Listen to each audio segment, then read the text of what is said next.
Well, here we are, straight from Germany, the famed C19 Databus pedal. Here we go, it's a big job.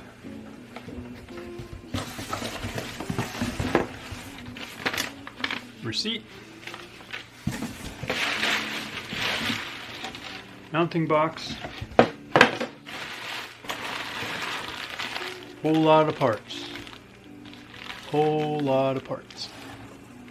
That is 19 CMOS devices, hence the name C19, not to be confused with the coronavirus, C19. And this must be the circuit board. Very nicely laid out. Very well notated here. Should be pretty easy to do all the assembly. But there are 265 LEDs to put in here. So, yes, indeed, a lot of work. Go at that with about a pound of solder to make sure you got enough. And a good solder cleaner. And be sure not to forget your solder fume sucker, because there's going to be a lot of solder fumes. And some very, very good cutters. These ones happen to be tungsten carbide tipped.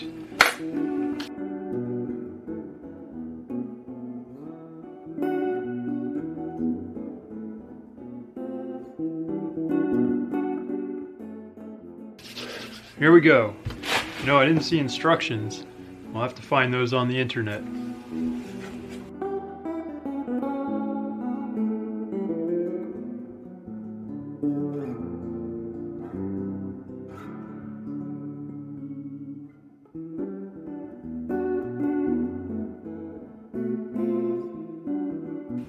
So far we've got the IC sockets in place. I can definitely tell you this was the best way to go doing these first, because they're the lowest component on here. So I popped all of them onto the board, and I used the case to cover them, and then flipped them upside down.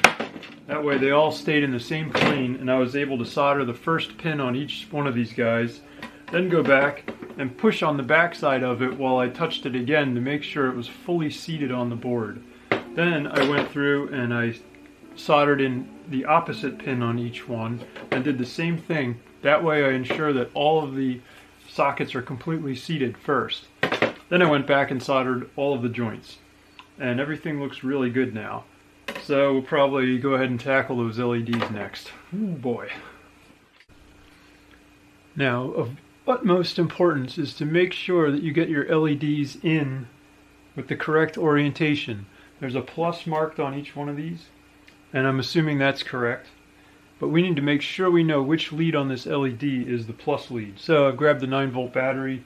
I grabbed a resistor out of the kit. This is a 1.2 kilo ohm resistor.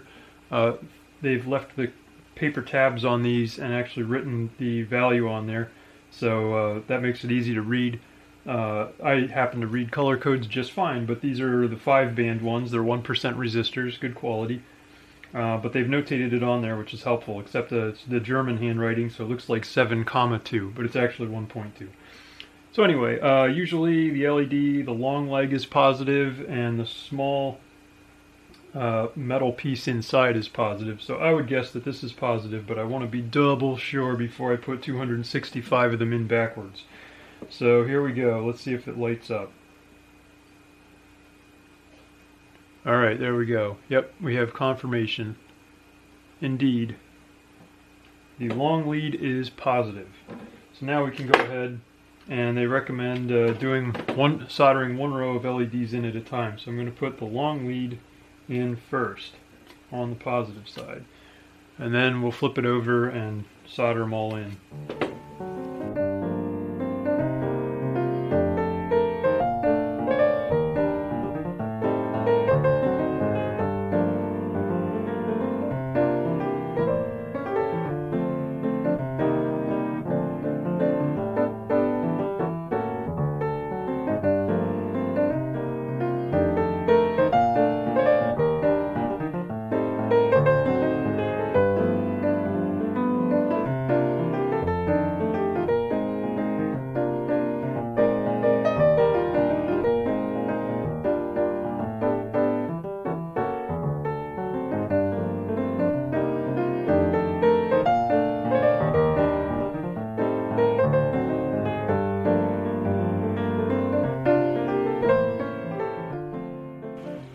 having done 128 of these LEDs so far, I can tell you what the tricks are.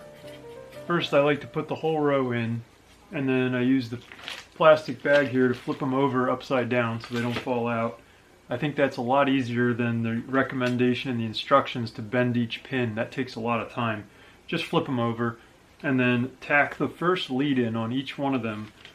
You go back and then you push the LED in while you're soldering that tacked part, and make sure that you're completely seated on the plane. If you do that right, your LEDs will end up nice and straight in a row. If you don't have them completely seated, then you have to look at it carefully and make sure they're straight, and kind of bend some and poke some, and then once they're straight, go back and solder the other side, and then snip all the leads off, and then repeat a lot of times. So we're halfway there. Looking good so far.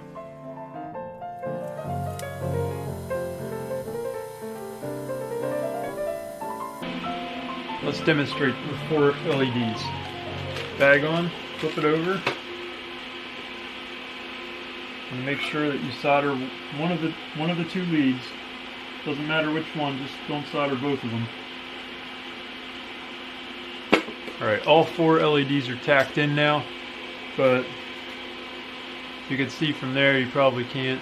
They're probably not perfectly straight, and that's because they're not seated. So we're going to push on it. I'm going to push out with this side while I heat the joint on the other side to seat it. And I can feel them seating all the way. Now they're nice and straight. You flip it over. I like to rotate it. Solder the other side.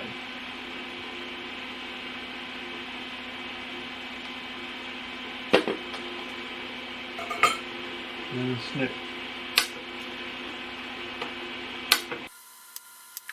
And repeat.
Beast of a build, holy cow.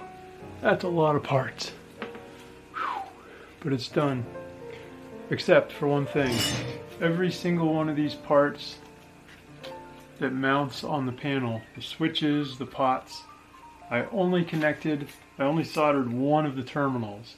And the reason is when I drill the holes for these guys, I have that little bit of freedom there to move them around.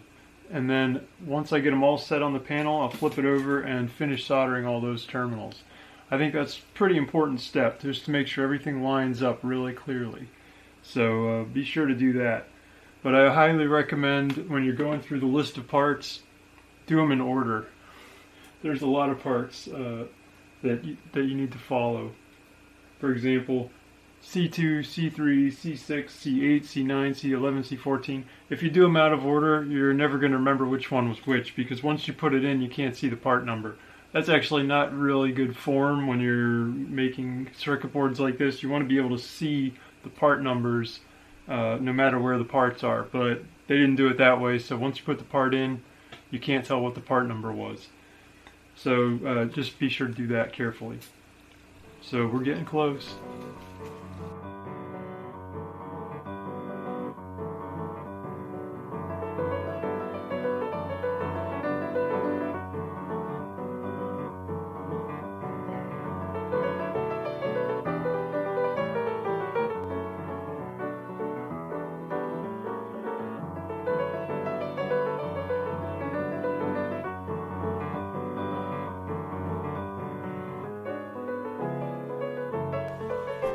So in installing these chips, they're brand new, so you'll notice that the pins are splayed out a little bit too much to fit into the socket.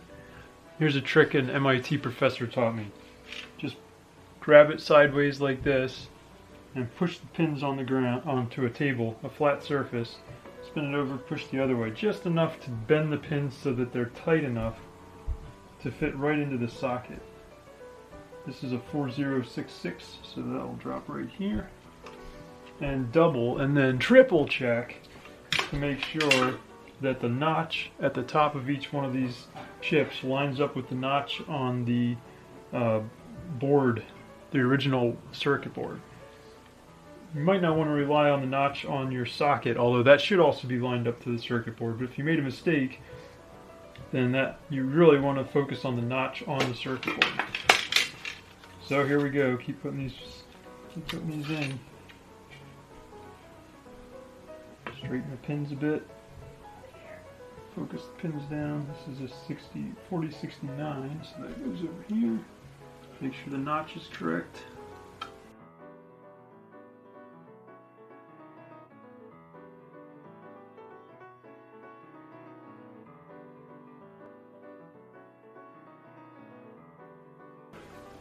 So for the quick insanity check, as I like to call it, just got a 9-volt battery hooked up.